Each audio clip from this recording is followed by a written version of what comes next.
Breathing is such a basic and simple task. As we were kids, we didn't even have to have somebody teach us or train us how to breathe.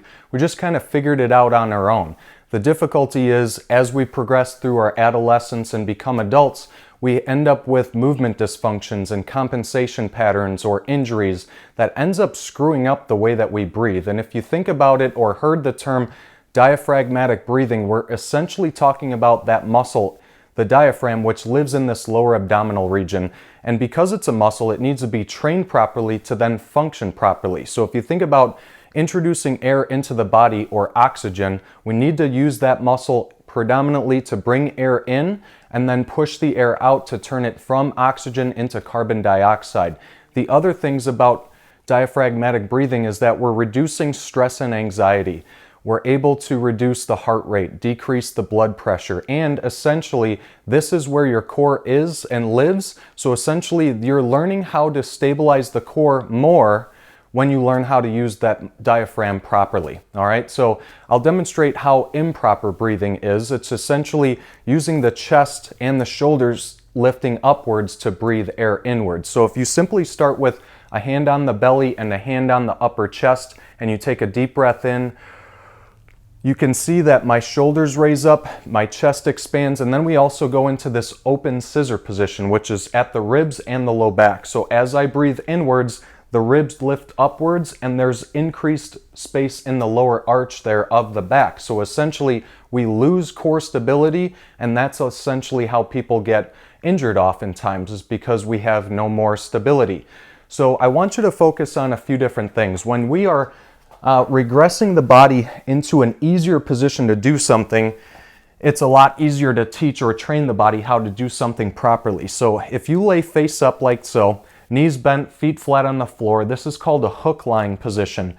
You can again then practice how you actually breathe. So one hand on the chest, one hand on the lower belly, and focus on breathing inwards and outwards just to evaluate what your body naturally does. Now obviously we want to erase that upward expansion where the shoulders come up, and then we're using the neck muscles, the chest, your shoulders, the upper back to do the breathing for us. So the next thing I would focus on is if you actually just close your eyes and put your fingers of both hands on the lower ribs, you're going to naturally take air inwards without the chest expansion. And when you focus on a deep, slow exhale, breathing out, focus on pushing your rib cage down when you do so. And you're going to feel your core and your abdominal muscles tighten up, and you feel your ribs kind of stack nicely over the pelvic bone.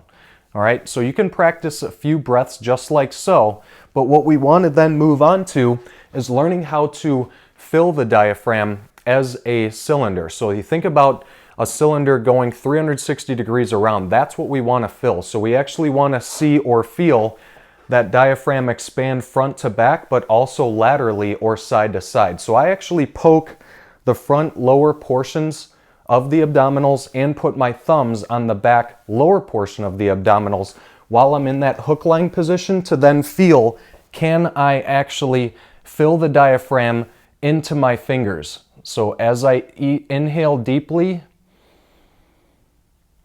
and exhale deeply and repeat and exhale, I can actually feel that I'm starting to breathe properly. So again, focus on your diaphragmatic breathing in that hook lying position. Try about 10 to 20 of those different breaths at a time and let me know how it goes.